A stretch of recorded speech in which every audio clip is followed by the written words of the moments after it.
Ora, muito boas tardes, e bem-vindos a mais uma sessão do ciclo de conferências O Capitalismo em Questão, que é uma co-organização do Núcleo da Região Norte da Associação Portuguesa de Economia Política, em parceria com o Centro de Estudos em Economia e Gestão, o SEG, da Universidade Católica Portuguesa.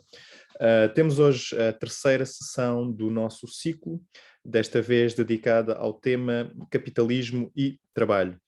É evidente que o trabalho é uma componente essencial do capitalismo e também um dos temas, uma das questões que mais dúvidas e mais polémica suscita, que mais críticas talvez também suscita por parte daqueles que são críticos do capitalismo e, portanto, é muito importante discutirmos estas questões neste ciclo.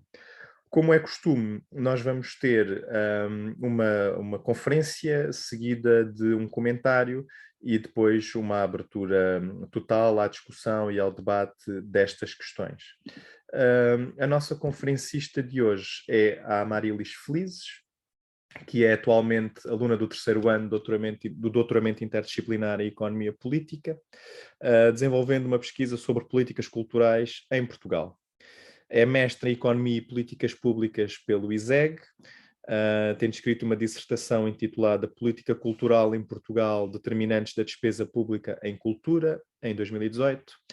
E, antes disso, licenciou-se também em Economia pela FEP, em 2011, e em Teatro pelo ESMAI, em 2014. A Amarilis tem trabalhado como produtora cultural, primordialmente na área do teatro, em companhias como Visões Úteis ou Mundo Perfeito e em projetos artísticos pontuais. É também dirigente da Plateia, Associação de Profissionais das Artes Cênicas e membro da Associação Portuguesa de Economia Política. Em meu nome e em nome do Luís Carvalho, da FEP, que coorganiza este ciclo comigo, dou-vos então mais uma vez as boas-vindas, agradeço-vos a presença e passo desde já a palavra à Amarilis. Amarilis, the floor is yours.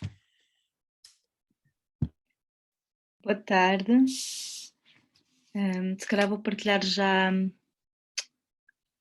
o PowerPoint para depois não interromper o discurso. Está a funcionar? Vou pôr assim. Tudo bem? Ok. Obrigada, Gonçalo, obrigada, Luís, pelo convite e pelo desafio. O mote desta terceira sessão, deste ciclo, como veem, é bastante aberto, capitalismo e trabalho, e eu vou abordar o tema a partir de um caso concreto, que é o trabalho da área da cultura, porque tenho recentemente feito algumas leituras e também escrito algumas coisas sobre este tema, mais por via da minha participação na plateia, na associação que faço parte, até do que pela via da minha investigação, que se debruça mais sobre as políticas culturais, a intervenção do Estado e não tanto as questões laborais neste setor. Portanto, vai ser uma exposição mais de algumas características do trabalho nesta área, e vou falar também de uma nova regulação que existe e que foi ontem, por coincidência, publicada, que é o novo Estatuto dos Profissionais da Área da Cultura, não para debatermos aqui em específico o que é o trabalho nesta área ou não, mas para termos um exemplo, uma base, para discutirmos questões mais gerais sobre as transformações do trabalho em relação com as transformações do Bem, vamos capitalismo. começar, está bem que eu queria ver se... Estou a ouvir alguém com o microfone Vamos aberto. despachar. Olha, Maria João, diz uma coisa, eu cheguei Não sei aqui... se querem silenciar. Ok, boa. Então, vou seguir. Pronto, obviamente podia entrar por várias portas nesta relação, mas vou de facto falar sobre o trabalho na área da cultura, dei-lhe este subtítulo do novo ao novíssimo espírito do capitalismo. Não sei se conhecem, provavelmente conhecem um livro muito conhecido que se chama O Novo Espírito do Capitalismo, que já também é uma referência ao livro do Weber, do Boltanski e da Chapello.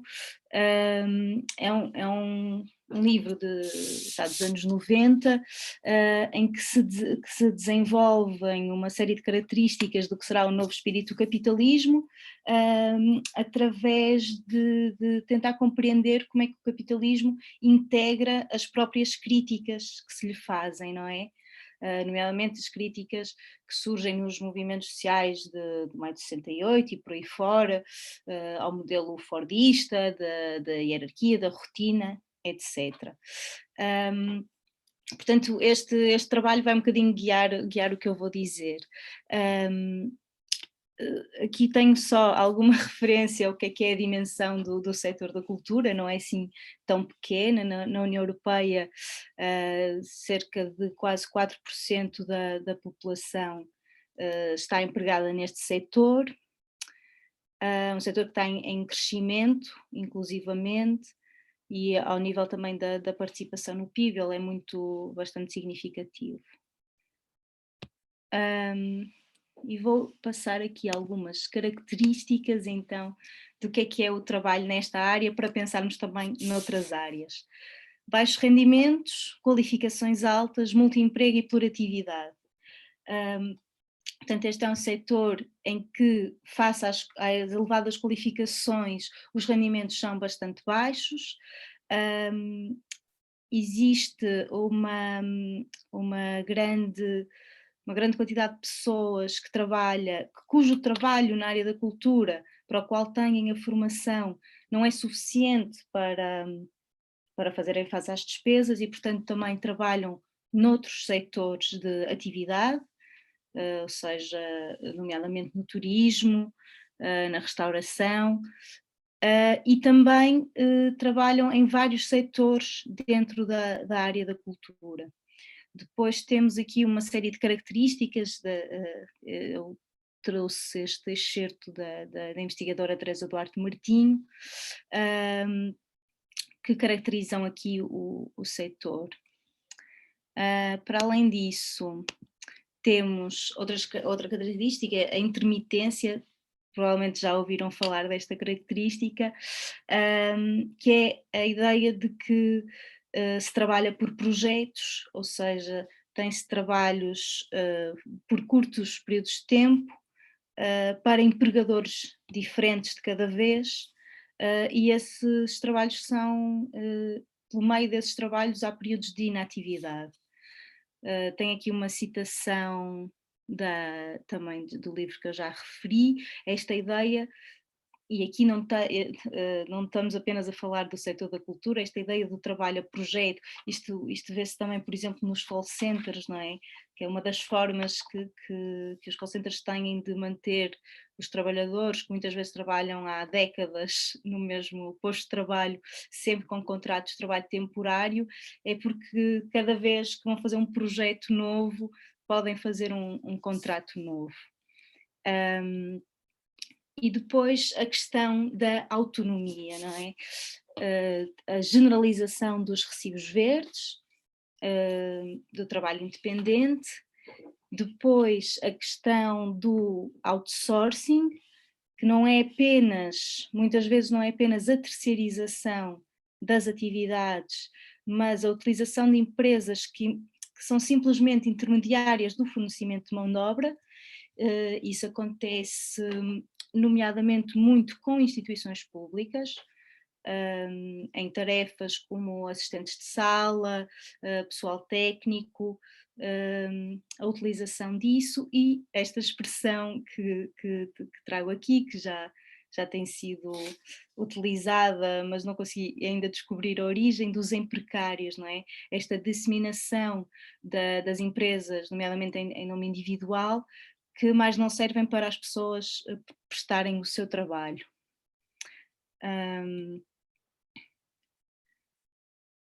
Isto já referi exatamente, o false outsourcing.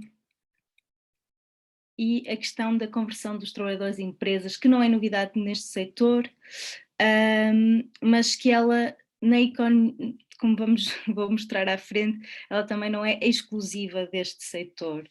Nós vemos que no setor no geral existiam em 2018 62 mil empresas para o universo de 130 mil, não é 130, é 13 mil, enganei, trabalhadores, ou seja, quase uma empresa para 2 trabalhadores, e na área das artes do espetáculo, que é claramente uma área de trabalho em equipa, a relação é quase de 1 para 1. E o que eu tenho aqui é, já para o universo da economia, a evolução do número de empresas em Portugal. E nós vemos que existem hoje em dia cerca de 1,3 milhões de empresas para um universo de 4 milhões de pessoas empregadas, e temos de pensar aqui nesta relação, ou seja, o que é que ela nos diz. E trago também aqui outro dado que foi chamado a atenção no texto do Ramos de Almeida, do Castro Caldas, no livro do José Reis, que é o Como Reorganizar um País Vulnerável. O artigo dele chama-se Na Periferia do Emprego, o Desemprego e o Imperativo da Proteção Social Laboral, e eles chamam a atenção para este indicador, que é o número de pessoas empregadas por empresa. E nós vemos que para 2019, cerca de 68% das empresas têm 0 pessoal ao serviço, ou seja, o empresário é a única pessoa que trabalha. E isto diz-nos muito sobre as transformações que estão a existir no nosso tecido produtivo também, e na forma de trabalho. Isto aqui é para a economia no geral, não é só para o setor da cultura. E por fim, uma última característica, que é esta questão da extensão do horário de trabalho, que também se verifica na cultura e não só.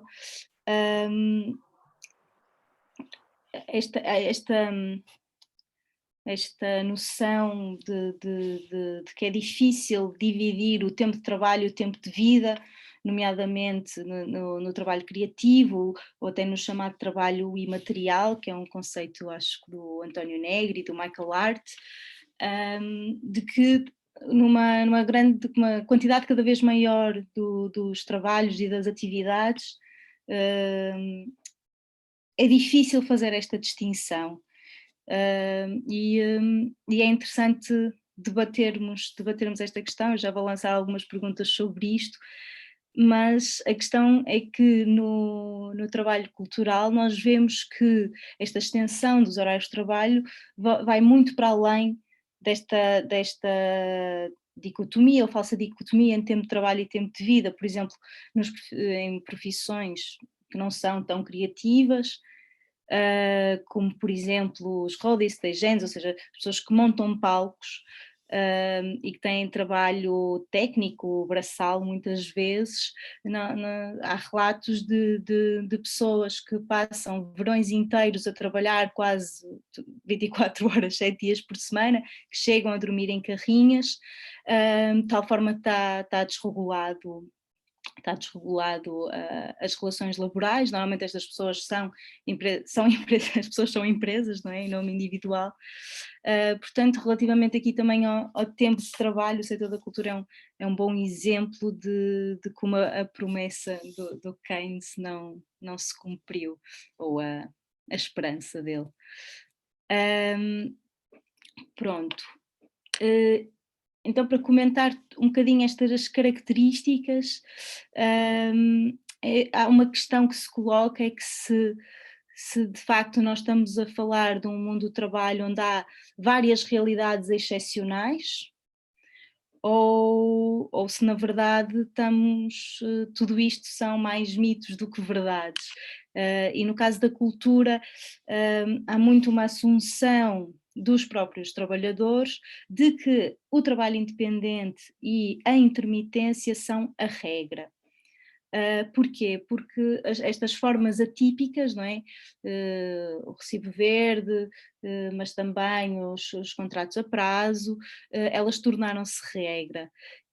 E, na verdade, elas são regra inclusivamente para postos de trabalho permanentes. Não sei se ouviram falar dos casos que aconteceram agora a seguir à pandemia aqui no Porto, em Serralves e na Casa da Música, de uma série de trabalhadores que trabalhavam em funções permanentes há uma data de anos, que por serem falsos recibos verdes foram postos de parte, ou seja, o que acontece é que muitas pessoas estão em pós-trabalho permanente, mas por serem do setor da cultura há uma facilidade do não cumprimento da lei laboral e, portanto, esta generalização do falso recibo verde, do trabalho a prazo no setor.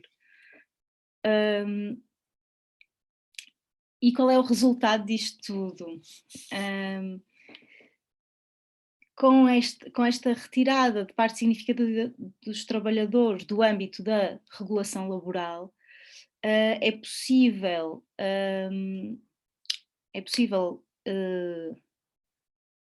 que as pessoas não estejam tão protegidas e não estejam protegidas de vários âmbitos, nomeadamente o salário mínimo não se lhes aplica e uma outra série de regras, sem ser preciso alterar as regras da proteção laboral.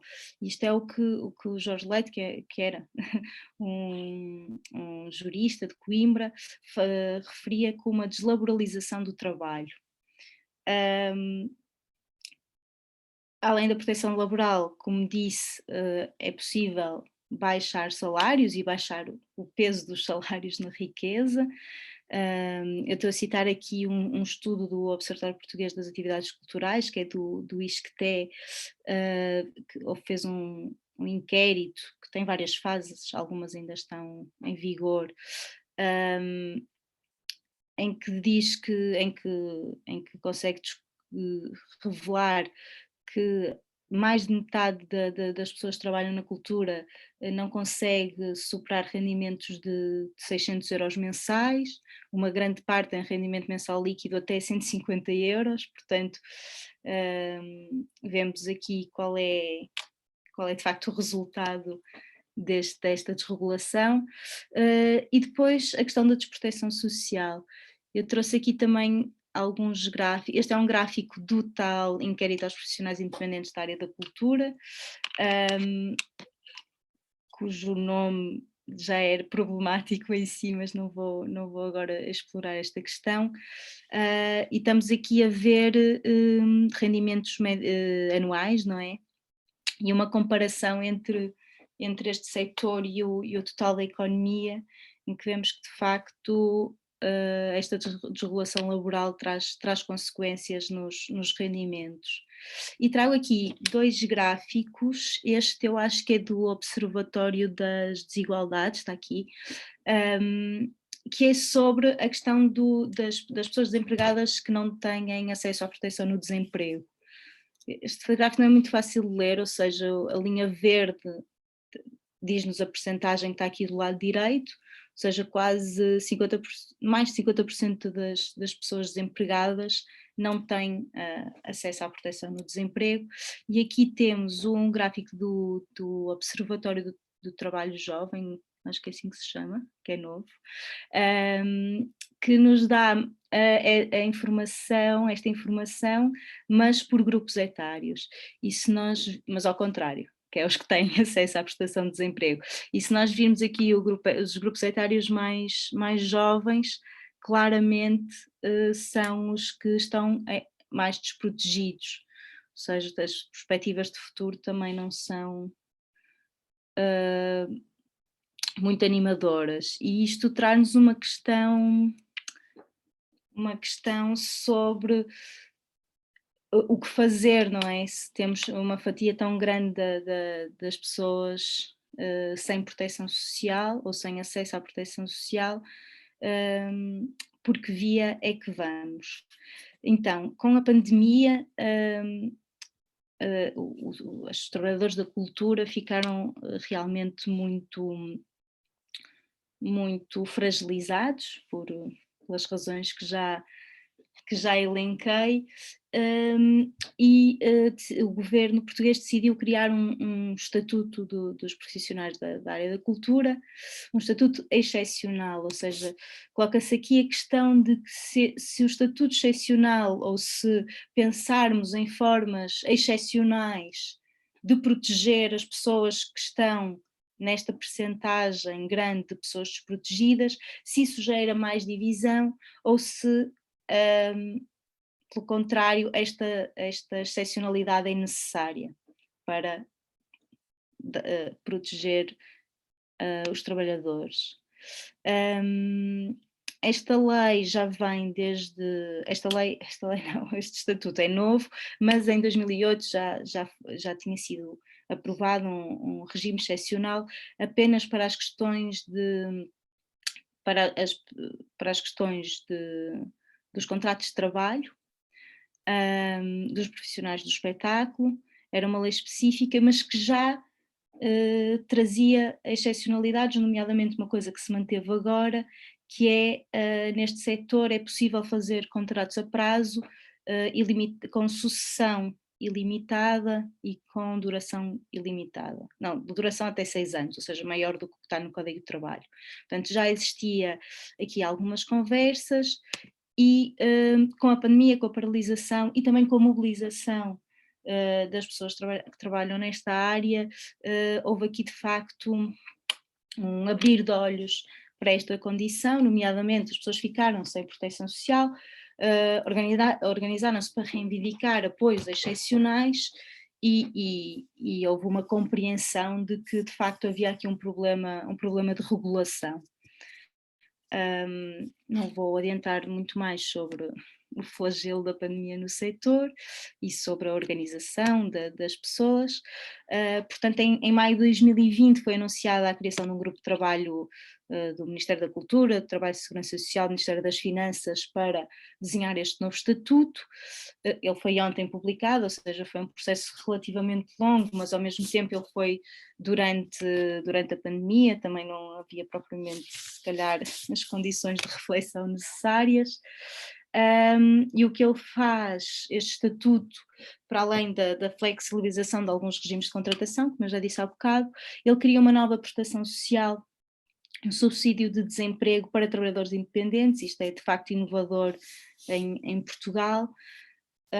Eles fazem isto convertendo rendimentos em dias de trabalho para os efeitos da contagem do prazo de garantia. E pronto, ele entrará em vigor em janeiro e ainda não sabemos de que forma é que ele vai ser adotado, mas ele traz aqui algo novo. Ele por um lado segue o regime francês, que é um regime de um subsídio especial para os intermitentes da cultura, que já existe há muitíssimo tempo, há várias décadas, acho que desde os anos 60, mas não quero dizer asneiras. Mas ao mesmo tempo o Estatuto Português está a trazer um subsídio de desemprego para os trabalhadores independentes, deixando na mesma os trabalhadores por conta de outrem, ao nível da proteção social, quando o regime francês o que faz é criar um subsídio especial para os trabalhadores por conta de outrem que trabalham a projetos, até porque em França não existem recibos verdes como aqui. E então outra vez uma nova formulação da questão que fazia há pouco, que é se há um antagonismo ou não entre proteção social e proteção laboral, ou seja, quando criamos este tipo de regulações, como é que ao colocarmos a totalidade do ónus da proteção sobre a proteção social e não sobre a regulamentação dos contratos, ou sobre a promoção dos contratos, ou sobre a fiscalização da lei laboral, até que ponto é que estamos a contribuir para ratificar expedientes da precarização? Ou seja, até que ponto é que se está a haver uma acomodação à realidade precária, como que aceitando que já não é possível combatê-la. E muitas vezes esta realidade precária decorre do não cumprimento da lei. Portanto, por fim, o regime francês, ele é assim, um regime que mais incorpora esta dissociação entre trabalho e rendimento, porque ele cria um subsídio de desemprego com prazo de garantia mais baixo, ou seja, os trabalhadores da cultura têm um período de tempo em que estão a trabalhar com descontos, e depois esse período de tempo, cerca de 4 meses, dá-lhes acesso a um período de tempo equivalente de subsídio de desemprego, mas em que as pessoas continuam a trabalhar, continuam a fazer, por exemplo, ensaios. Portanto, de facto, há aqui uma dissociação entre o trabalho e o rendimento, que pronto, também tem vindo a ser defendido por alguns movimentos sociais, nomeadamente o movimento que reivindica um rendimento básico incondicional. E há pessoas que têm pensado neste regime francês como um novo modelo, uma nova solução para estes problemas da precariedade, de certa forma, admitindo que já não há grande volta a dar e imaginando novas formas de garantir rendimentos para as pessoas. Uma dessas pessoas, um desses teóricos é o Maurício Lazarato, que escreveu um livro chamado O Governo das Desigualdades, em que ele pega neste regime francês dos intermitentes e nomeadamente na luta que estes trabalhadores tiveram em 2003, 2005, que chegaram a fechar uma série de festivais de música e de teatro, uma luta bastante forte, e em que eles estavam a defender o regime francês, deste subsídio, porque o governo francês queria retirar uma série de trabalhadores deste regime. E este autor vê uma possibilidade neste regime, neste subsídio, de um desvio, não é? Um investimento social que permite capturar e gerir as diversas temporalidades da atividade, e que inverte a lógica do governo neoliberal sobre o seu terreno, precisamente, sobre esta questão da mobilidade. Só que a questão é que há uma outra face da moeda desta autonomia, que a separação de rendimento e trabalho daria, que é ao mesmo tempo sermos, não é, o nosso patrão e o nosso escravo. Ou seja, um discurso de libertação e de autonomia pode corresponder simultaneamente a uma forma de dominação e de insegurança. Então, por fim, deixaria aqui algumas questões. Será que este trabalho, ou que há trabalhos de tal forma especiais que devem estar à margem de uma relação salarial e em que é impossível distinguir o tempo de trabalho e o tempo de vida? Ou seja, realmente estamos sempre a trabalhar. Eu acho que nós também na investigação podemos relacionar-nos bastante com estas questões. Existem profissões intrinsecamente precárias? E quais é que são essas profissões? Quais são as repercussões de uma dissolução formal entre da fronteira entre o tempo de trabalho e o tempo de vida? Estamos realmente dispostos a abdicar das formas de proteção laboral construídas ao longo do último século pelas lutas laborais e sindicais? Se não será a retórica de mudança e mobilidade como forma de liberdade do indivíduo face aos constrangimentos burocráticos um mecanismo de legitimação da precariedade? Mas face a uma realidade laboral diversificada e precária, não se devem também construir modelos de proteção social específicos, que não deixem uma grande franja dos trabalhadores desprotegidos? Depois temos aqui um triplo desafio mais para o setor da cultura, ou seja, garantir a proteção social a quem de facto tem profissões autónomas ou empregos descontínuos. Ao mesmo tempo reconhecer relações laborais onde hoje há falsos recibos verdes ou falso outsourcing, reconhecer que há postos de trabalho permanentes a ocupar também neste setor. Pronto, e por fim, Esta e outras tendências de transformação de trabalho afetam os modos de produção, as trocas e desafiam os modelos de regulação do capitalismo. São também o efeito desses processos, dos processos de acumulação, são potenciados pelas tendências da concorrência internacional, da financiarização, pelos modelos neoliberais de políticas públicas. E talvez o modelo fordista e a primazia do conceito de trabalho como trabalho assalariado esteja a dar lugar a esta tendência de deslaboralização, a individualização do trabalho, ao desemprego estrutural e à diminuição dos salários. Obrigada.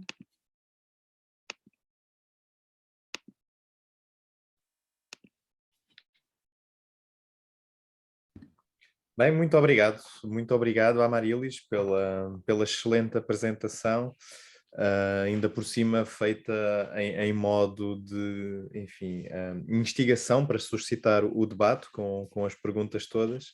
Acho que já temos aqui muito material, muita matéria para a discussão a seguir.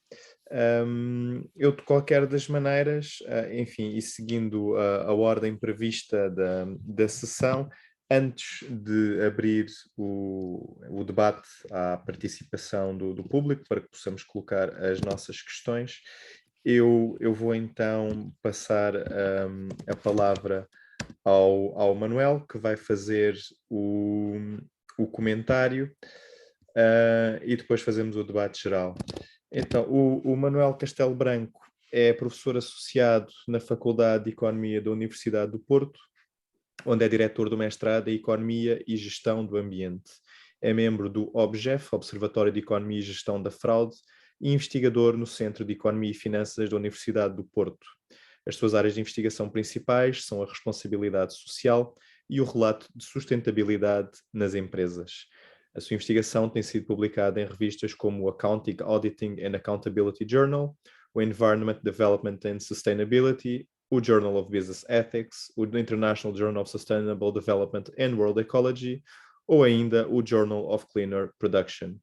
O ensino do Manuel concentra-se nas áreas da contabilidade e da responsabilidade social e relato de sustentabilidade nas empresas. Vai então fazer o comentário à apresentação da Amarilis. Manuel, quando quiseres.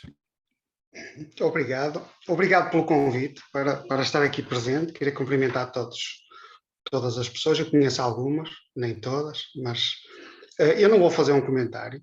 Eu vou colocar mais questões. Como eu não percebo nada de capitalismo, nem de trabalho, nem do setor cultural, a minha intervenção se calhar pode parecer um bocadinho infantil, mas de qualquer maneira queria colocar estas questões e eu se calhar até faria isto em diálogo com a Marilis. Pode ser? Eu antes, aliás, eu vou já também partilhar não é uma apresentação, apesar de o que eu quero dizer no início, acho que é isto, não está muito relacionado com isto. Pronto.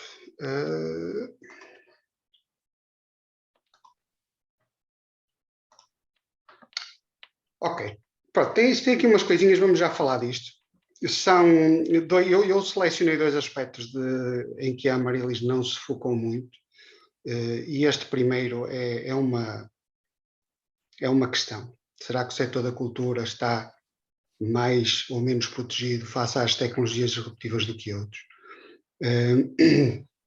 E coloquei em comparação com o setor da cultura, a contabilidade e a auditoria, que apesar de, como eu vejo nos estudantes de mestrado em contabilidade e controle de gestão, andam muito entusiasmados com todas estas, com inteligência artificial e uma série de instrumentos que começam agora a ser aplicados, mas depois, passado algum tempo, começam a perceber as implicações que estes instrumentos têm para as suas profissões, que são ou poderão vir a ser, começam a ser das mais afetadas por estas chamadas tecnologias disruptivas. E uma questão que eu queria colocar à Marilis é: será que o setor da cultura, eu não sei se posso assimilar o setor da cultura às chamadas indústrias criativas, não sei se é bem a mesma coisa, provavelmente não é, mas a Marilis poderá comentar. Eu imagino que não, que estará mais, apesar de estar mais desprotegido relativamente a uma série de aspectos que a Marie-Lise Foucault, na apresentação que fez, relativamente ao que vem aí, poderá estar mais protegido, não sei.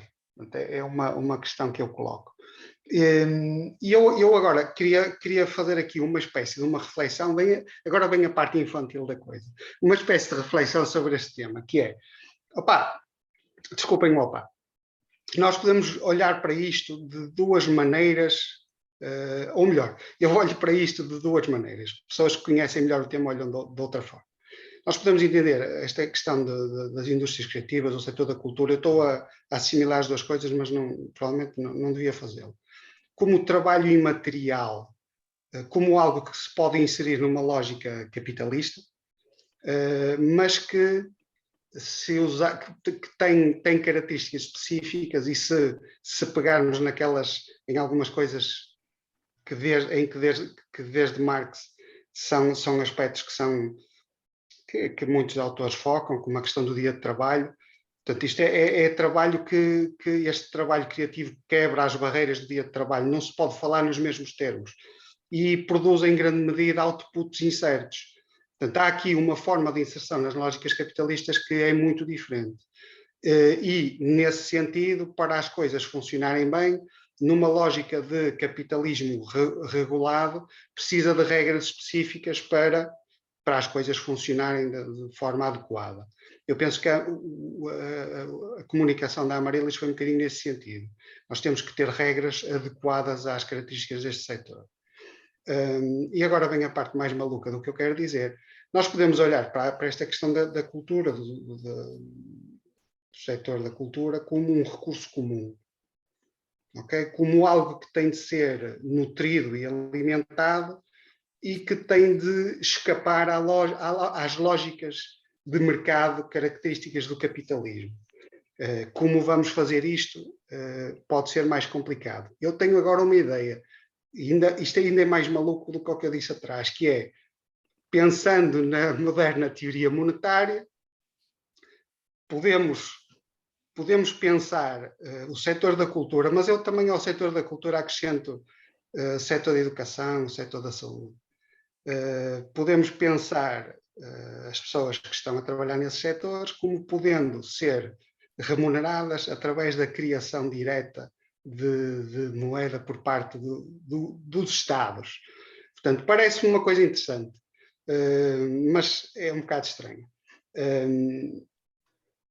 Mas se pensarmos a cultura como recurso comum, como algo que escapa um bocadinho a estas lógicas de mercado, a minha questão é: porque tem de ser o setor da cultura uma indústria? E eu aqui penso um bocadinho naquela... Eu lembro-me de ter há muitos anos lido algo de Marx, que era, nós vamos chegar a uma fase tão desenvolvida das nossas sociedades, as sociedades comunistas, e que nós de manhã trabalhamos, porque precisamos de produzir certo tipo de coisas, depois à tarde vamos para a beira-rio, dar uns passeios, pintar uns quadros, escrever uns poemas, escrever umas sinfonias. E eu parece-me interessante. Eu devo confessar que desde muito miúdo, quando li isto depois, isto parece muito interessante. E parece-me interessante se nós aceitarmos. Isto parece-me agora, desculpem, eu estou agora a ficar muito, muito emocionado e muito baralhado, mas pode ser interessante. Parece-me quase como a questão do degrowth, não é? A discussão do degrowth. Nós precisamos de crescer, precisamos de reduzir a sofisticação de muitas das nossas atividades para podermos ter uma sociedade sustentável. E a questão da cultura pode ser o mesmo. Nós poderíamos ter de fazer aqui uma troca entre ter sinfonias e poemas de menor qualidade, porque não temos trabalhadores especializados nisso. Ou seja, de manhã vamos fazer outras coisas e de tarde estamos a fazer isso. Existe um nível de especialização nestas áreas, quer ao nível da composição, quer ao nível... Estou a pensar agora na música, quer ao nível da composição, quer depois ao nível da... Estava a faltar a palavra, tocar os instrumentos, um nível de especialização tão elevado que o que eu estou a dizer parece um pouco absurdo, mas não deixa de ser um pensamento interessante. Para mim é interessante porque eu vejo agora os meus miúdos, desculpem estar a meter coisas da vida familiar, os meus miúdos estão na pintura e na música, eu fico maravilhado com os quadros deles, apesar de não ser um quadro de Salvador Dalí ou de alguma coisa mais moderna. Parece-me uma lógica interessante, mas também reconheço que é assim algo um pouco absurdo. E vou-vos dizer mais, eu considero que o setor da cultura, isto na minha perspectiva, poderia e deveria acontecer no setor da cultura, mas também no setor do desporto. E tenho uma outra questão para a Amarilis, que é, nós podemos associar em grande medida o setor da cultura ao setor do desporto. E podemos associar, que era uma das outras coisas que eu queria falar, que é a questão da desigualdade. Há desigualdades brutais no setor da cultura. E eu suponho, não conhecendo muito, que essas desigualdades são alimentadas, eu agora vou dizer uma barbaridade, mas são alimentadas pela própria filosofia de quem faz parte do setor da cultura. Como no futebol. Nós temos o Ronaldo, estou a falar do Ronaldo, estou-me a lembrar de quando eu era mais novo e via desporto, gostava de desporto, de ver o Michael Jordan, o Ayrton Senna, e temos aquelas pessoas como ídolos, reconhecemos que eles merecem todo o dinheiro que ganham, reconhecemos que tudo o que existe em torno deles, em termos de marketing, em termos de uma série de outras coisas, é perfeitamente legítimo e é assim que deve funcionar. E para mim isto é um problema. Portanto, será que no futuro poderíamos pensar de um setor do desporto e um setor da cultura que se alimenta das tais pessoas que só durante a tarde é que fazem estas coisas? Maluquices em que eu estou a pensar. A questão da desigualdade também foi uma questão que eu achei interessante relativamente a esta questão da cultura, que é, temos aí uma fotografia engraçada, que é o setor da cultura foi durante muito tempo e ainda é em grande medida um setor em que predominam homens. Portanto, há uma desigualdade em termos de... Eu agora não sei como dizer isto em termos de género, em termos de sexo, não sei como é que é dizer. Portanto, há aqui uma desigualdade que existe em termos de visibilidade, portanto, o que está exposto, o que é produzido e é exposto, mas também em termos de remuneração. Eu fui buscar estes dados a um relatório para o caso do Reino Unido, sobre as indústrias criativas. Existe uma desigualdade brutal em termos de gender pay gap. Para a frente. Mas depois também o setor da cultura, no caso do Reino Unido, e eu não sei como é em Portugal, mas imagino que não seja muito diferente, é um setor também muito complicado. Eu achei piada aqui uma pergunta que é: que ocupações conhecem os trabalhadores das indústrias criativas? E conforme nos vamos aproximando de atividades mais mundanas, maior é eu não sei se é conhecimento ou reconhecimento, menor é o reconhecimento. Portanto, eles conhecem os professores, os artistas, os designers gráficos, atores, mas depois os motoristas de táxi, os carteiros e por aí fora já são menos conhecidos / reconhecidos. E existe também aqui uma questão de grande desigualdade de participação em termos de etnia, de classe e de... Isto é mais sexo do que género, mas pronto. Esta coisa dos BAME workers são os Black and Minority Ethnic, ok? Portanto, têm uma participação muito reduzida, no caso do Reino Unido. Em termos de classe, as working class origins também muito subrepresentadas. E em termos de sexo, a coisa está um bocadinho melhor, mas ainda assim. A minha questão para a Amarilis é: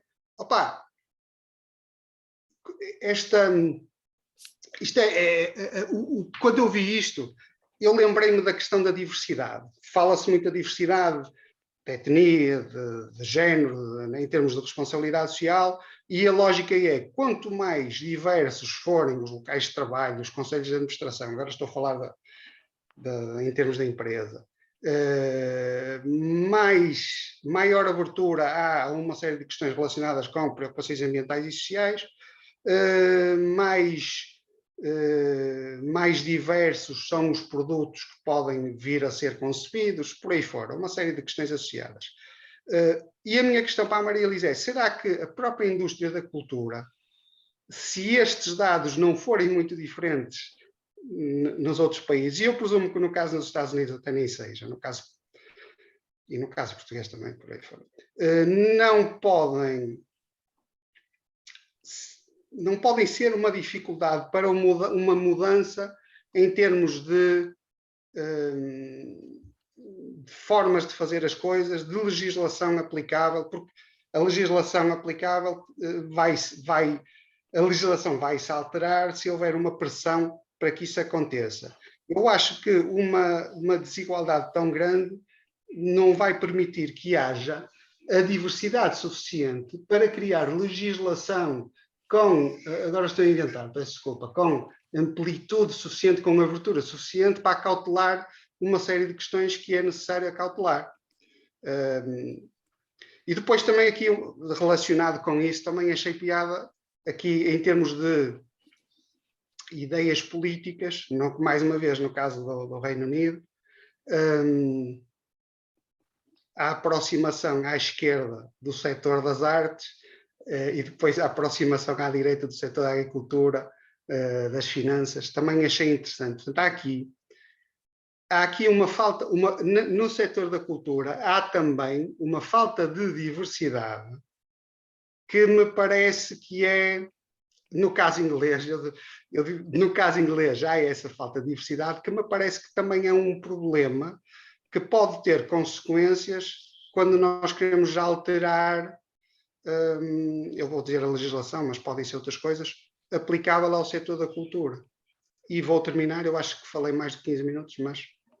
E peço desculpa pela falta de coerência no meu discurso e pelas questões infantis que coloquei.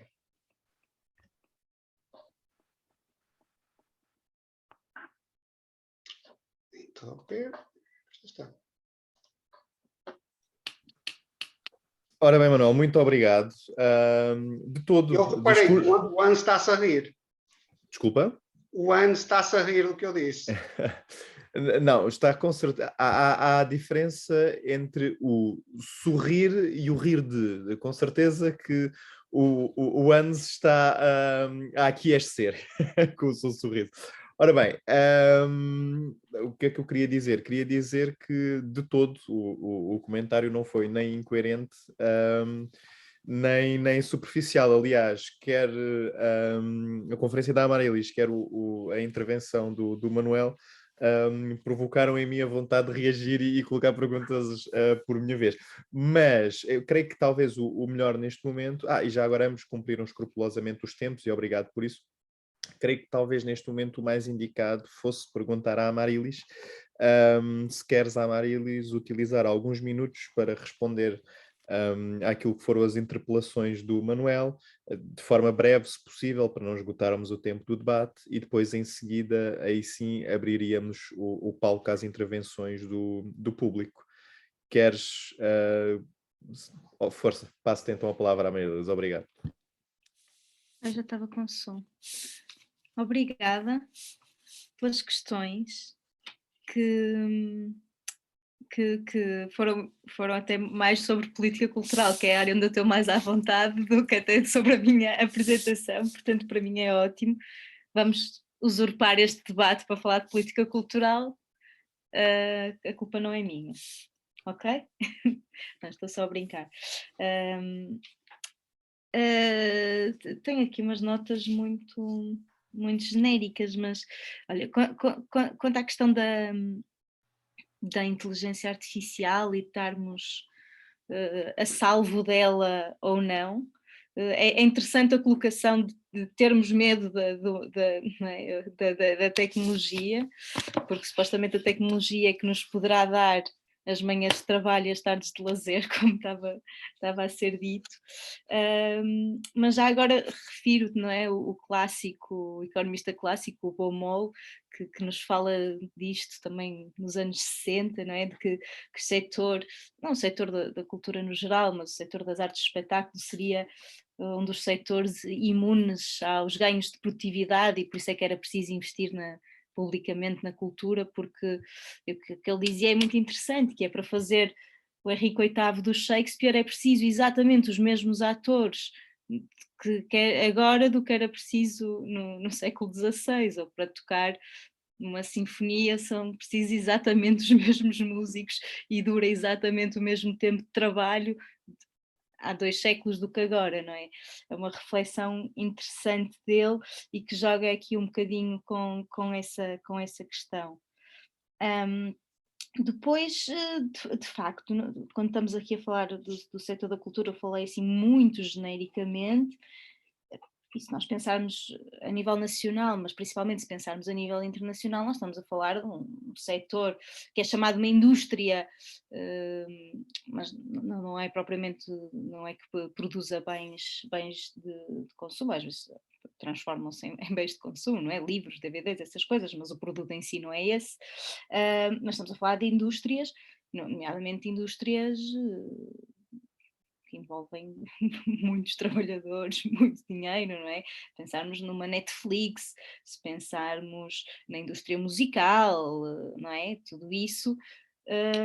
E nestas indústrias não trabalham apenas compositores e guionistas de séries, não é? Trabalham operadores de câmara, trabalham pessoas que passam o dia a fazer dobragens de desenhos animados, uma série de trabalhos que ultrapassam muito esta questão do trabalho criativo ou não é?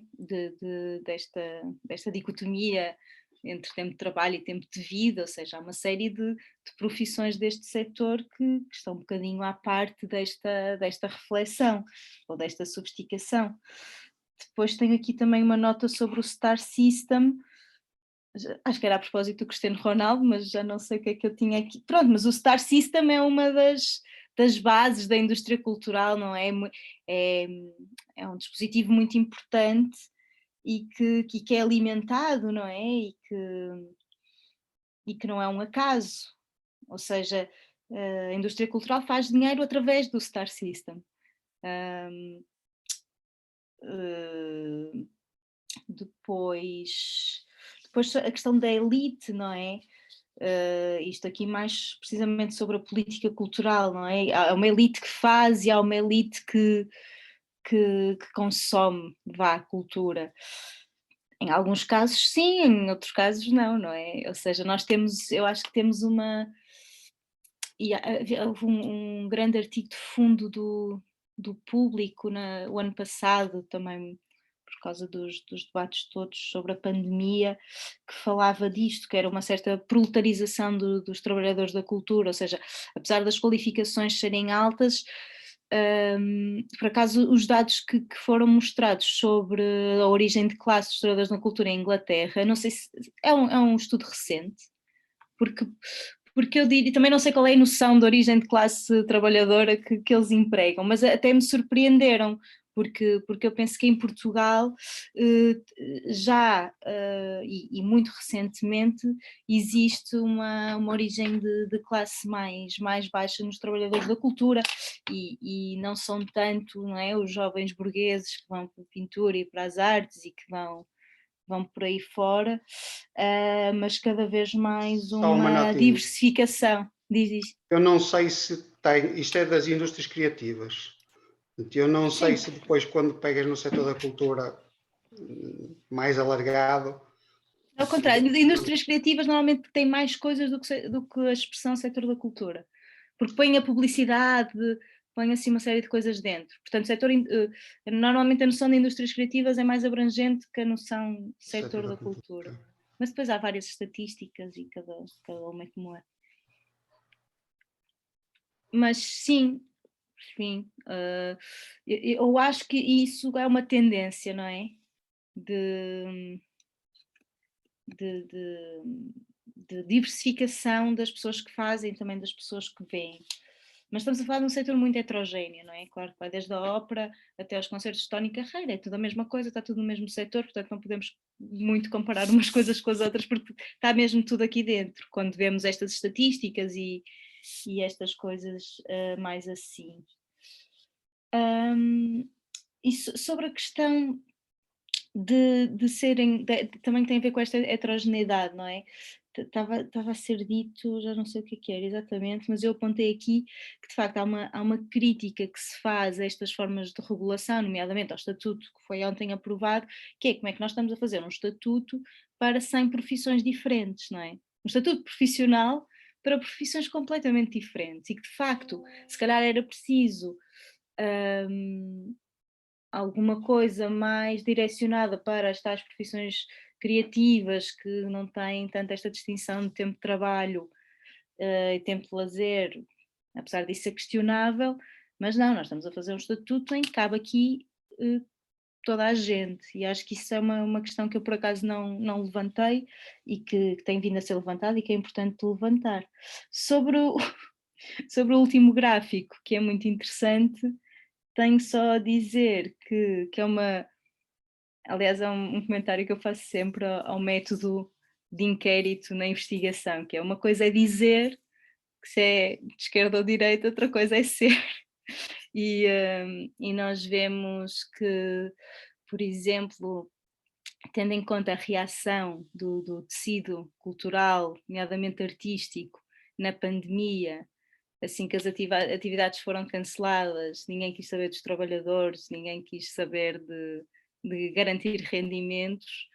Eu não sei se o setor das artes é assim, tem assim um enviesamento à esquerda tão forte como estava no gráfico, mas é só um comentário sobre inquéritos, mais sobre inquéritos do que sobre o resultado.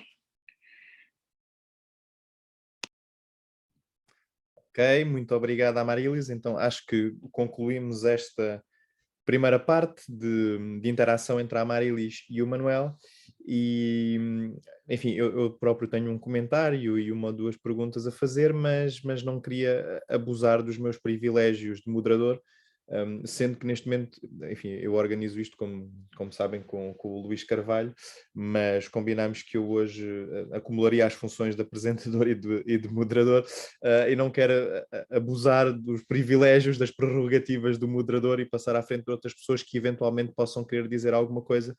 E, portanto, eu queria perguntar se alguém tem alguma pergunta, algum comentário, alguma intervenção que queira fazer agora. Bastante para isso levantar a mão ou abrir mesmo diretamente o microfone para falar. Eu queria só fazer uma pergunta muito primária, mesmo muito primária. Primeiro, agradecer à Marilis a sua exposição e o comentário do Manuel, também interessante, mas a exposição da Marilis que me fez pensar numa série de coisas que eu realmente não tinha pensado. Mas a minha pergunta é, como eu disse, muito simples. Falou do nível muito baixo dos salários em termos nacionais, penso eu, mas o que eu lhe queria perguntar é se há alguma diferença qualitativa, digamos assim, entre esta situação dos salários baixos em Portugal e nas outras partes do mundo, nomeadamente ao nível da Europa. Como eu disse, era mesmo uma pergunta muito simples. Obrigado, professora Fernanda Henriques. Não sei se mais alguém quer aproveitar e encadear fazer alguma pergunta, se não, eu devolveria a palavra à Marilis.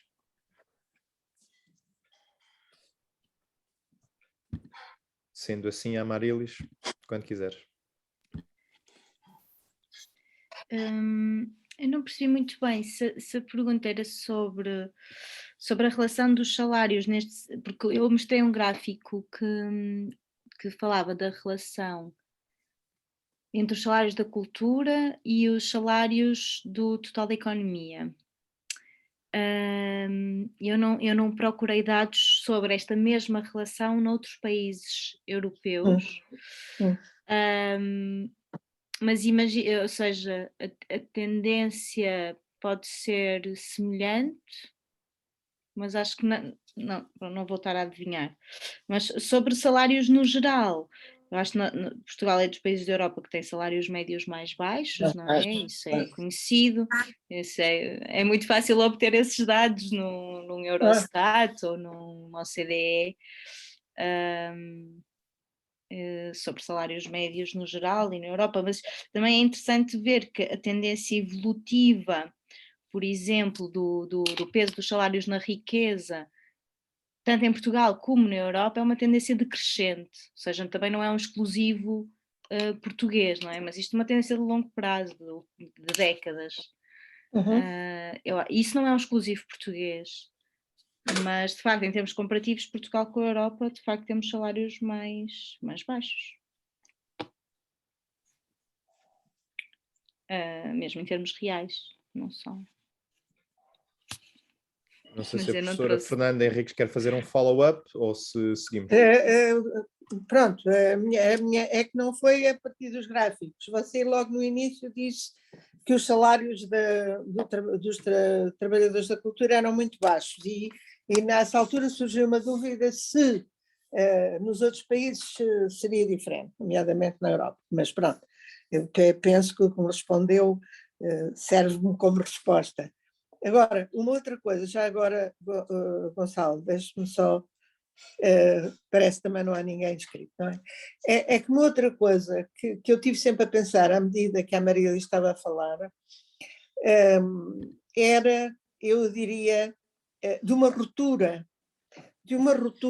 que, e que nós assistimos aqui nas lutas durante a pandemia das pessoas que trabalham na cultura, das lutas que foram desenvolvidas e que, no fundo, essas lutas assumem formas completamente disruptivas com aquilo que é clássico de das lutas das pessoas, dos trabalhadores e das trabalhadoras. Isso é assim, e isso prende-se com o facto dos trabalhadores da cultura serem ou não de esquerda, mas é assim, isto é assim pela natureza do tipo de trabalho que é o trabalho da cultura, ou é assim por uma outra, digamos assim, já filosofia de olhar para as condições de trabalho e para as dinâmicas sociais. Não sei se foi muito clara na minha pergunta, mas penso que você pode ser clara na sua resposta, porque você sabe do que é que está a falar, eu é que se calhar não sei muito bem do que é que estou a perguntar.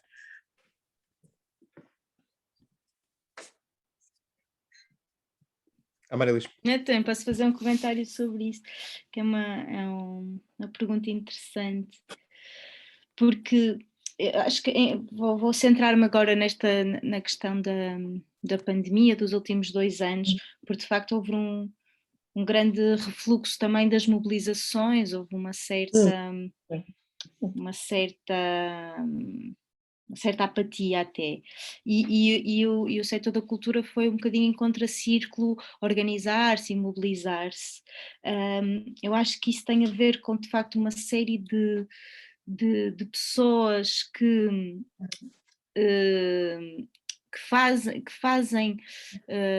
que trabalham e que têm qualificações e preocupações sociais, não é? Porque também é um tipo de trabalho, a par da investigação, acho que nós podemos fazer esse paralelismo, que muitas vezes tem a ver com pensar o mundo, não é? E então uma série dessas pessoas que estava no seu cotidiano de pensar o mundo através do seu trabalho, etc, simplesmente ficaram sem poder trabalhar, o que não aconteceu aos investigadores. Os investigadores continuaram o seu dia-a-dia tal como antes, por exemplo, né? Assim comparando. E os trabalhadores da cultura pararam completamente, não podiam ensaiar, não podiam apresentar espetáculos, por aí fora.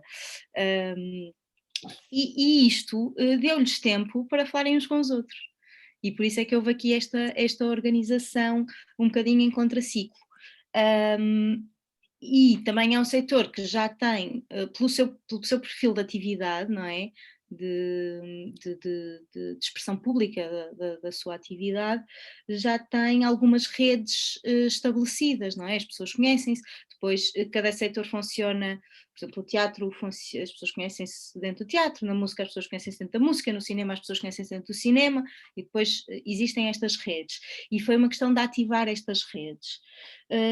Depois há outra questão interessante, que é o perfil público de algumas pessoas que trabalham neste setor, o que é vantajoso, não é? Obviamente, quando temos, então hoje em dia, no mundo dos influencers e das redes, obviamente que faz toda a diferença quando uma pessoa tem um perfil público, que se partilhar uma reivindicação, não é?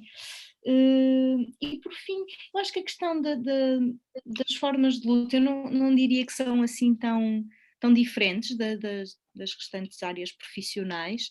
Eu acho que com a pandemia o que aconteceu é que de facto muitas vezes não foi possível ir para a rua, às vezes foi possível, e face a isso houve de facto algumas ideias um bocadinho mais fora do baralho de fazer reivindicações online. Houve uma grande expressão que foi toda a gente do setor de repente pôs a sua foto totalmente branca nas redes sociais, depois também há uma certa proximidade entre a comunicação social e o meio artístico, também ajuda também às vezes a divulgar, mas não é assim tudo também um mar de rosas nestes processos. Também há muitas pessoas, há muita divisão interna, há muitas pessoas também que não acreditam na luta coletiva, como em todos os setores. Muitas pessoas muito preocupadas em resolver o seu problema individual e pouco preocupadas em resolver problemas coletivos, tal como noutros setores, acho que, mas sim, para comentar um bocadinho o seu comentário, era isto que eu queria dizer. Obrigada. Posso? Não sei se há mais alguém inscrito. Força, Joana, força. Sim. Eu queria agradecer as duas reflexões que foram muito interessantes. Eu também investigo um pouco estas questões e gostava de perguntar à Marilis como é que ela vê o lugar do contrato de trabalho nas reivindicações face ao estatuto. Por exemplo, muitas vezes as pessoas colocam a questão: mas porque é que vocês querem um estatuto especial só para vocês? E eu também coloquei essa questão a alguns entrevistados que me disseram: não, nós não queremos um estatuto especial, só queremos ter acesso a um contrato de trabalho, não é? E que aparentemente não é o que o estatuto vem garantir. Então, também assim, umas ideias um pouco por alto. Qual é o lugar do contrato de trabalho destas lutas, da relação salarial, no momento que na verdade nunca foi algo dominante, não é? A questão da relação salarial fordista, há vários estudos que mostram que nunca, se olharmos para o mundo como um todo, nunca foi dominante, por exemplo, nos países do Sul, mesmo nos países ocidentais, foi num período temporal específico, não é? Mas continua a ser o lugar das lutas emancipatórias, não é? Ou continua associado a isso. Pronto, são só algumas ideias que gostava de discutir contigo. Obrigada.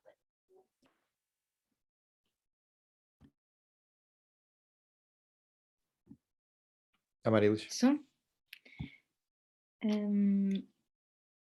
O lugar do contrato de trabalho na reivindicação é muito interessante para quem...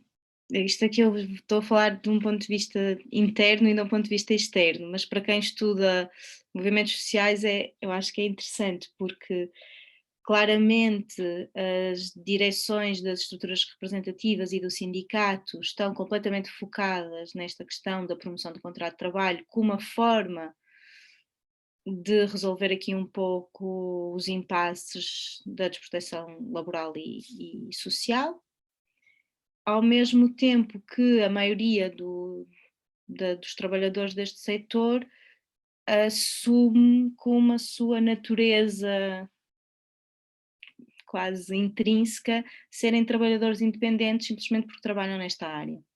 Portanto, há aqui uma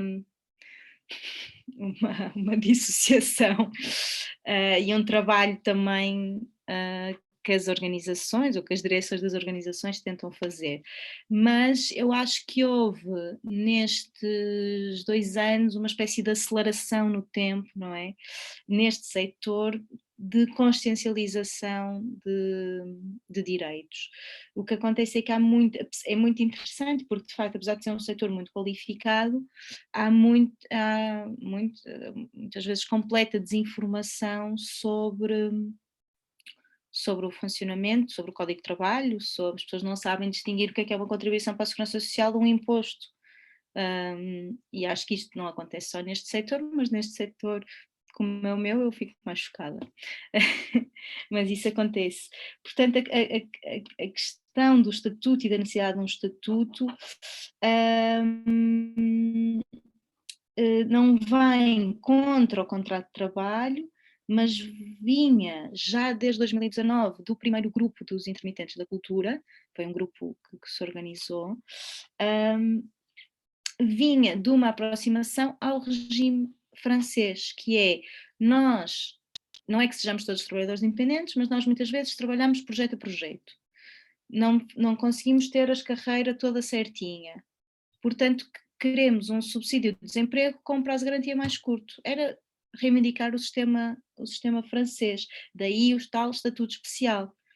Mas seria apenas uma reivindicação simples, que é diminuir o prazo de garantia de acesso ao subsídio de desemprego para os trabalhadores da cultura. Isso até poderia ser, não teria de ser um regime especial. Poderia perfeitamente ser uma alteração ou das leis que já existem, não é? O que foi feito foi até eles criaram um fundo especial na Segurança Social para isto. Portanto, se eu tiver um contrato de trabalho a prazo, eu estou a descontar para a Segurança Social normal, depois eu faço trabalho como recibo verde, já estou a descontar para o fundo especial,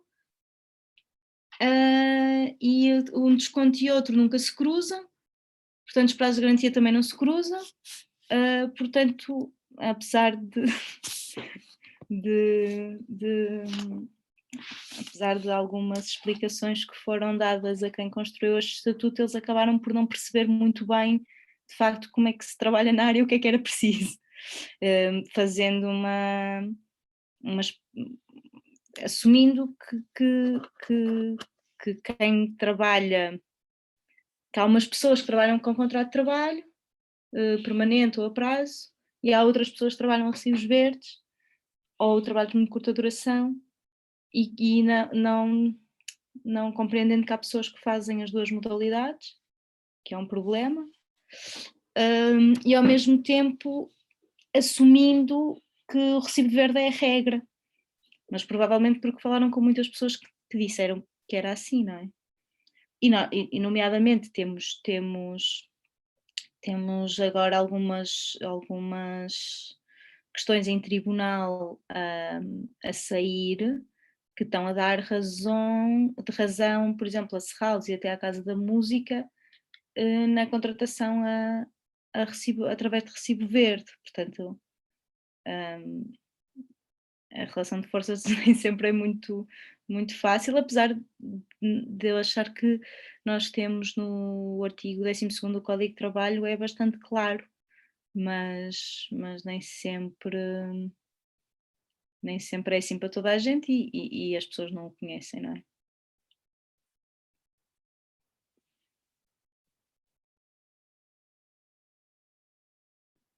Outras questões ou comentários que queiram fazer?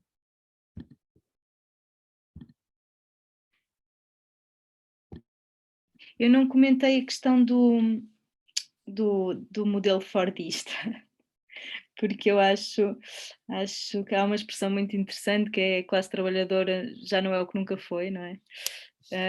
De facto, nunca houve propriamente um período perfeito em que tudo era organizado, todas as pessoas tinham proteção e obviamente que isso não existe, mas existem conquistas como 8 horas de trabalho, como o direito à greve, como uma série de conquistas que existem de facto, não é? Não podemos ignorar que esse processo existiu e que essas conquistas foram feitas e que, de facto, houve uma altura em que contratos a prazo ou trabalho independente eram consideradas formas atípicas, ou pelo menos pela academia, ou pelos investigadores, ou pela teoria, ou pelos juristas, isso era considerado, pelos economistas, eram consideradas formas atípicas, e hoje em dia de facto já não é assim. Portanto, acho que nada, não há nenhuma pergunta, mas o comentário é um bocado este. Ok. Bem, se não há outras intervenções, eu faço se calhar o meu pequeno comentário. Talvez tenha alguma breve pergunta implícita, tu já verás. Talvez seja demasiado genérico, mas pronto. Só começar por dizer que eu gostei muito da tua apresentação, Amarilis, na medida em que, ok, que nós tínhamos escolhido como tema para esta sessão um tema muito genérico, como no caso da maior parte dos outros, capitalismo e trabalho. Eu acho que falar sobre especificamente o setor cultural é profícuo, porque quando nós nos perguntamos sobre o que é que acontece à organização social do trabalho no domínio do capitalismo e, sobretudo, nas décadas mais recentes, marcadas por aquilo a que se tem chamado mal ou bem o neoliberalismo, as formas de trabalho atípicas, que são muitas vezes dominantes nos setores culturais, acabam por demonstrar aquilo que podem ser alguns dos problemas do trabalho no capitalismo, nomeadamente a precariedade, etc. E, portanto, eu acho que é muito pertinente. Gostei muito também da forma como tu começaste a apresentação com o Boltanski e a Chiapello, com o novo espírito do capitalismo, etc. E pareceu-me ter percebido na tua construção do argumento e depois na forma como analisaste o caso francês ou o modelo francês, nomeadamente no que diz respeito à tensão entre a proteção social e a proteção laboral, que no fundo estavas a dizer qualquer coisa deste género, que é bem, o novo espírito do capitalismo, aquilo que faz no fundo é mascarar sob uma capa, entre aspas, ideológica, de justificação das suas práticas, etc., promovendo um determinado tipo de valores, mascarar realidades mais cruas. Isso é obviamente o caso da autonomia, ou da promoção do discurso da autonomia, do empreendedorismo, etc., no sentido em que, por exemplo, promover-se a flexibilidade, às vezes mascara as práticas da precariedade, etc. E aquilo que me pareceu que tu estavas a dizer é que, no fundo, quando nós no binómio proteção social versus proteção laboral estamos a colocar a ênfase demasiado na proteção social, estamos, no fundo, tacitamente a admitir que as questões da precariedade, etc., são um dado, que não vão voltar para trás, estamos a admitir que vamos conviver bem com elas e não estamos a fazer um esforço no sentido de reverter esses problemas estruturais, etc. Pronto, e portanto seria essa parte da tua crítica e também implicitamente aqueles que, por exemplo, defendem, como eu, por exemplo, um rendimento básico incondicional como forma de, desassociando o rendimento da necessidade de trabalhar-se, promover uma forma de proteção social mais robusta, efetivamente, para toda a gente, e não apenas para, enfim, para quem trabalha. E, portanto, deixar de fazer proteção social condicional. Tendo-te percebido bem até este ponto, se é que foi o caso, no fundo só dizer duas coisinhas muito rápidas. A primeira é, de facto, as duas coisas podem ser compatíveis. Isto é, pode haver uma regulação mais estrita, enfim, daquilo que são os direitos laborais e as práticas laborais e a aplicação efetiva da lei, enquanto, ao mesmo tempo, se tenta encontrar um modelo de proteção social que seja efetivamente mais inclusivo. A alternativa de apostar sobretudo nas questões da proteção laboral e fazer com que eles fossem consequentes no sentido de voltar àquilo que os trabalhadores nunca foram, mas ainda assim nós gostaríamos que tivessem sido, isto é, o modelo das carreiras estáveis, das carreiras para a vida, etc., da proteção efetiva dos direitos laborais, implicaria, bem, reverter esse conjunto de políticas públicas a que nós chamamos genericamente neoliberalismo, o que se afigura, obviamente, bastante difícil, sobretudo dentro do espaço da União Europeia e da globalização económica tal como nós a conhecemos. Não quer dizer que não fosse desejável, mas importa perceber que é muito difícil. Importa perceber que é mesmo muito difícil. Apesar de tudo, assumindo que a proteção social e a proteção laboral pudessem mesmo ser um binómio, eu tenderia a pedir que se olhasse para a questão no sentido oposto. Isto é, muitos dos direitos efetivamente concedidos no passado associavam fortemente a proteção social à proteção laboral, no sentido em que os esquemas de proteção social mais robustos são todos eles condicionais e, portanto, no fundo, por exemplo, no rendimento social de inserção, não é que seja robusto, mas existe, se a pessoa se recusar a trabalhar ou a ter formação, etc., é-lhe negado o próprio direito ao apoio e, portanto, é um pouco como se quem não trabalhasse não tivesse direito, vamos dizer a coisa de forma exagerada para ser um pouco chocante, não tivesse direito a sobreviver. E eu acho que, por um lado, não há grande razão moral para que assim seja, para que isso aconteça, isto é, à partida nós devemos desejar um modelo de proteção social que seja suficientemente robusto e universal para abranger todos.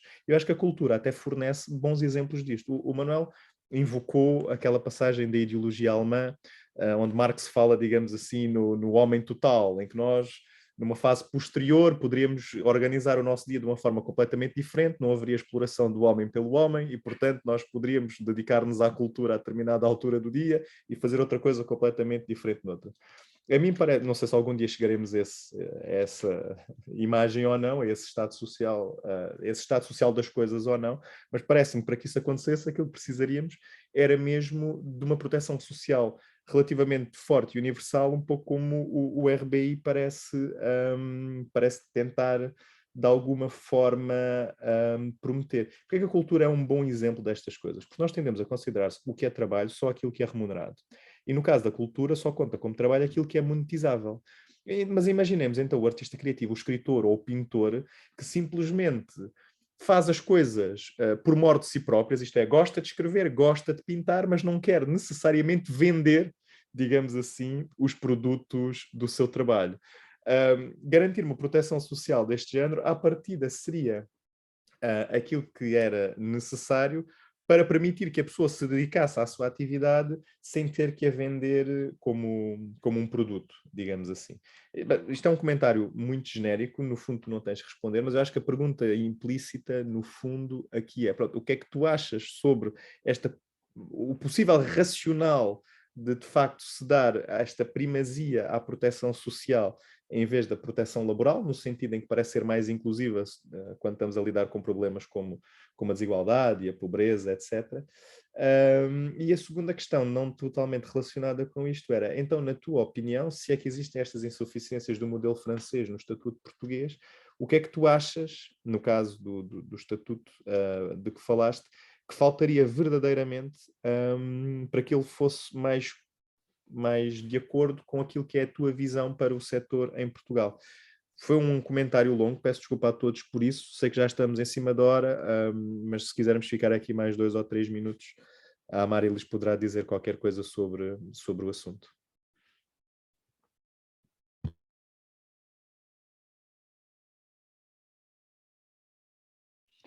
Posso? Obrigada. Acho que fora o facto de, mas isso também é culpa minha, de facto não há um binómio entre proteção social e proteção laboral, até porque quando eu falo de proteção laboral estou a falar das consequências de proteção social que a proteção laboral também dá, não é? Mas era sobretudo focar-nos mais numa solução ou noutra, porque obviamente não são incompatíveis, não está uma coisa de um lado e outra de outra. E provavelmente o meu slide é que induziu nisso, mas eu acho que por um lado foi útil para revelar algumas coisas que tu também assinalaste e na interpretação também do que eu disse, que acho que fazem sentido. Acho que sobre uma questão muito concreta que tu disseste, de ser importante incluir novas formas de proteção social para quem de facto é um trabalhador independente, quem de facto é um trabalhador intermitente. Eu até assinalei isso no slide, num dos últimos, que falava de um triplo desafio. Acho que isso é importante e não é incompatível com a crítica a esta tendência de criarmos formas de proteção social em detrimento de uma regulação laboral. Ou seja, o que na criação deste estatuto fica muito à vista, não é? Com esta assunção de que, pronto, toda a gente é trabalhador independente, não vamos fazer um combate a isto, vamos nós Estado, vamos continuar a contratar empresas para nos fornecer mão de obra através de recibos verdes, e vamos simplesmente arranjar uma forma de proteger estas pessoas para quando vier uma pandemia. Pronto. Portanto, fica aqui claro, de facto, uma escolha entre uma estratégia de combate a formas ilegais de prestação de trabalho e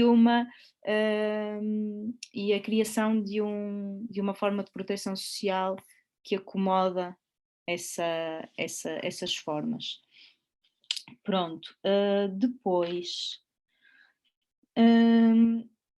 sobre a questão ainda da questão o que é que a proteção laboral ou a regulação laboral tem como princípio?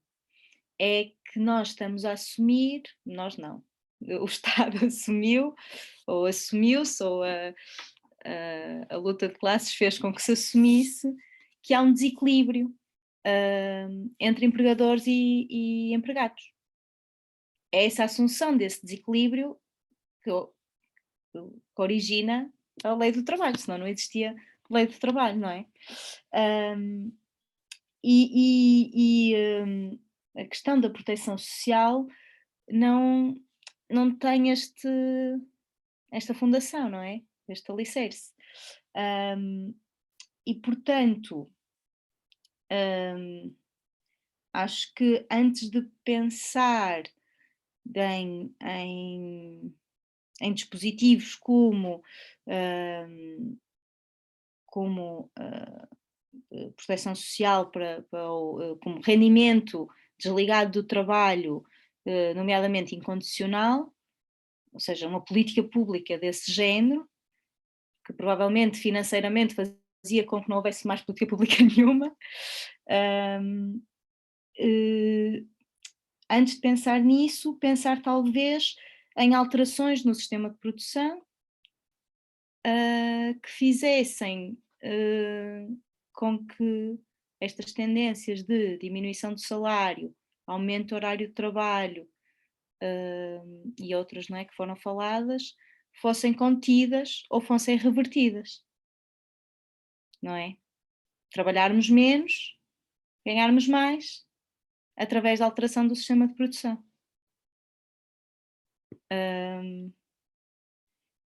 E acho que a proteção laboral faz mais esse caminho do que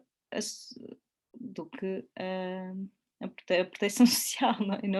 Não que haja um binómio entre uma coisa e outra, e estamos aqui a simplificar um bocado o discurso. Mas pronto, assim, só para comentar um pouco o que disseste, porque de resto acho que é isso. Não sei se há alguma coisa que não tenha comentado, também não fiz muitos apontamentos. Não, está excelente, Amaryllis, acho que foste muito clara. Não sei se há mais alguma pequena intervenção, creio que não. Se houver é questão de dizerem. Se não, resta-me apenas reiterar os agradecimentos, mais uma vez, à Amaryllis, ao Manuel e a todas as pessoas que nos fizeram a gentileza de nos acompanhar aqui neste final de tarde. Dizer-vos que o ciclo terá continuidade, esta foi a terceira sessão, temos ainda mais 3 previstas, A próxima vai ser sobre um tema bastante diferente, vai ser sobre a inovação, e vai ser com a Esther Silva e o próprio Luís Carvalho, que coorganiza o ciclo comigo. Ainda não temos uma data fechada, mas assim que a tivermos, receberão a informação, ela será divulgada como sempre, e desejar-vos então um bom final de dia e até à próxima. Esperamos voltar a ver-vos neste ciclo. Muito obrigado. Até à Obrigada. próxima, um abraço. Obrigada. Obrigada. Boa noite. Boa noite.